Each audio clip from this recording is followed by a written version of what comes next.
Bismillahirrahmanirrahim. Assalamualaikum warahmatullahi wabarakatuh. Bagaimana kabarnya anak-anak hari ini? Insya Allah semuanya dalam keadaan sehat walafiat ya. Amin ya rabbal alamin. Baik anak-anak, pekan ini alhamdulillah kita sudah masuk di bab keempat, yaitu pekan 1 pelajaran 4, judulnya bersih itu sehat. Nah, sebelum belajar kita berdoa dulu yuk.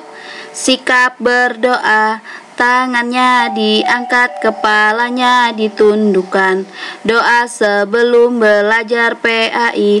Bismillahirrahmanirrahim. Rabbi shrahli sadri wa yassirli amri wahlul 'uqdatam min lisani yafqahu qawli. Amin ya rabbal alamin. Baik, langsung simak penjelasan Ustazah ya. Bersih itu sehat. Mengenal arti bersih dan sehat.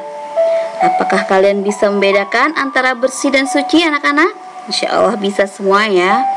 Pada dasarnya kedua istilah ini memiliki pengertian yang sama, namun ada sedikit perbedaan. Bersih artinya bebas dari kotoran, sedangkan suci artinya bebas dari hadas dan najis.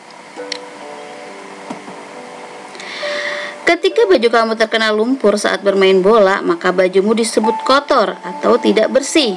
Namun bajumu tetap suci dan sah digunakan untuk sholat karena tidak terkena najis. Sebaliknya, ketika kamu buang air kecil, kamu tidak menyadari kalau air kencingmu terpecik ke baju. Ketika dilihat, bajumu terlihat bersih, namun sebenarnya tidak suci karena telah terkena najis saat buang air kecil tadi. Maka bisa jadi sholatmu tidak sah karena sholat dengan baju yang tidak suci. Jadi anak-anak ketika buang air kecil itu harus diperhatikan ya, pelan-pelan agar baju kita tidak terkena najis. Nah, sekarang sehat. Sehat adalah suatu kondisi di mana badan atau segala sesuatu berjalan normal dan bekerja sesuai fungsinya. Dan sebagaimana mestinya kita bisa sehat salah satunya karena kita menjaga kebersihan dan kesucian tubuh kita. Islam sangat mengutamakan kebersihan dan kesucian selain sebagai syarat ibadah. Hal tersebut juga untuk melihara umat muslim supaya memiliki tubuh yang sehat dan terhindar dari berbagai penyakit. Pengertian bersuci. Istilah bahasa Arab untuk kebersihan adalah nadhafah dan kesucian adalah toharoh. Allah sangat mencintai orang-orang yang mensucikan diri seperti firman-Nya dalam Al-Quran surah Al-Baqarah ayat 222 seperti berikut ini. Bismillahirrahmanirrahim. Innallaha yuhibbut tawwabina wa yuhibbul mutatahhirin. Artinya, sesungguhnya Allah menyukai orang-orang yang bertaubat dan menyukai orang-orang yang mensucikan diri. Hadis tentang toharoh seperti hadis dalam Sahih Muslim nomor 223, yaitu at-tahuru syatrul iman, rawahu Muslim, yang artinya bersuci adalah setengah dari iman atau sebagian dari iman. Toharoh artinya kesucian atau kebersihan dari berbagai bentuk kotoran baik lahir maupun batin. Toharoh dapat dipahami juga dengan mensucikan diri dari hadas dan najis. Hadas adalah keluarnya sesuatu dari dua lubang, yaitu kubul dan dubur manusia. Contohnya kentut, buang air kecil, buang air besar, dan lain-lain. Kalau najis adalah semua benda yang dianggap kotor oleh syariat Islam. Contohnya kotoran hewan maupun manusia, air kencing, air liur anjing, seperti itu ya teman-teman. Insya Allah pelajaran ini sudah pernah dibahas di kelas 1, kelas 2, kelas 3, dan ini menyempurnakan di kelas 4. Jenis kesucian ada dua, yaitu kesucian batin, yaitu kesucian hati dari syirik, itu kesucian batin. Dosa dan akhlak tercela. Cara mensucikan batin dengan cara tauhid, yaitu ikhlas dan taubat yang benar. Yang kedua, kesucian lahir, yaitu kesucian badan dari najis dan hadas. Cara mensucikan najis dengan menghilangkan atau mencucinya. Cara mensucikan hadas dengan berwudu, mandi wajib atau tayamum. Nah, di sini perintah bersuci terdapat dalam Quran surat Al-Maidah ayat 6. Yaitu kita baca sama-sama. Bismillahirrahmanirrahim. Ya ayyuhalladzina amanu idza kumtum ilas shalah faghsilu wujuhakum wa aydiyakum ilal marafiqi wamsahu biru'usikum wa arjulakum ilal ka'bain wa in kuntum junuba fattahharu wa in kuntum marudha aw ala safarin aw jaa ahada minkum minal ghaid aw lamastumun nisaa falam tajidu ma'an fatayammamu sa'idan thayyiban famsahu biwujuhikum wa aydikum minhu ma yuridullaha liyaj'ala 'alaikum min harajin walakin yuridu liyutahhirakum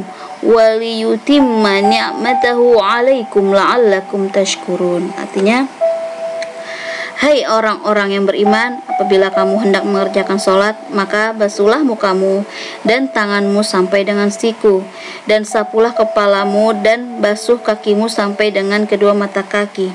Dan jika kamu junub, maka mandilah. Dan jika kamu sakit, atau dalam perjalanan, atau kembali dari tempat buang air atau kakus, atau menyentuh perempuan, lalu kamu tidak memperoleh air, maka bertayamumlah dengan tanah yang baik atau bersih.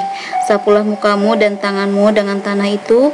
Allah tidak hendak menyulitkanmu, tetapi Dia hendak membersihkan kamu dan menyempurnakan nikmatnya bagimu supaya kamu bersyukur. Maksudnya sakit yang tidak boleh terkena air ya teman-teman. Kalau sakit biasa panas boleh terkena air, ya wudunya pakai air. Artinya menyentuh ini yang nomor 0404 itu, perempuan itu menyentuh, atau menurut jumhur ialah menyentuh, sedang sebagian mufassirin ialah menyetubuhi. Nah, ini tidak perlu kita bahas, tapi nanti besar kalian akan tahu ya teman-teman. Nah, sekarang wudu. Wudu artinya mempergunakan air untuk mensucikan anggota-anggota badan tertentu dengan cara-cara tertentu. Insya Allah semuanya teman-teman sudah bisa berwudu ya, karena wudu itu syarat sahnya sholat. Berwudu hukumnya wajib bagi seseorang saat akan sholat, tawaf atau mengelilingi Ka'bah dan memegang mushaf Al-Quran. Kesucian menjadi syarat sah sholat seperti dalam hadis Muslim nomor 224. Sholat seseorang tidak akan diterima jika dilaksanakan tidak dalam keadaan suci, yaitu berwudu, melakukan berwudu.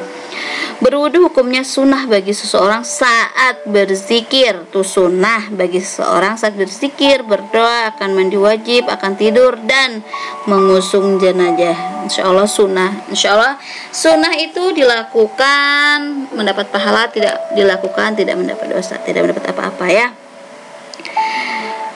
Dosa-dosa kita akan hilang bersama aliran air wudu. Jadi ketika kita berwudu, dosa itu berguguran teman-teman. Makanya kita berwudu itu jangan buru-buru, harus pelan-pelan saja. Fardu wudu atau rukun wudu. Fardu wudu adalah sesuatu yang wajib dilaksanakan ketika wudu, yaitu yang pertama niat, yang kedua membasuh wajah, yang ketiga membasuh tangan sampai siku, yang keempat mengusap sebagian kepala, yang kelima membasuh kaki sampai mata kaki, yang keenam tertib atau berurutan. Sunnah wudu adalah sesuatu yang utama dilakukan ketika wudu yang mendatangkan keutamaan lebih banyak, yaitu 1. Membaca basmalah sebelum wudu, 2. Mencuci tangan, 3. Bersiwak atau berkumur-kumur, 4. Menghirup air dengan hidung dan mengeluarkannya, yang kelima mencuci membersihkan telinga, yang keenam membaca doa setelah berwudu, yang ketujuh membasuh setiap anggota wudu sebanyak 3 kali. Perkara yang membatalkan wudu, ya ini harus teman-teman ketahui, sebelumnya sudah pernah dibahas. Keluarnya sesuatu dari 2 lubang kubul, kemaluan, dubur atau anus. Tidur pulas, batal wudunya. Hilang akal atau gila, mabuk dan pingsan, itu batal wudunya. Menyentuh kemaluan kita, batal wudunya. Bersentuhan kulit antara laki-laki dan perempuan yang bukan mahramnya,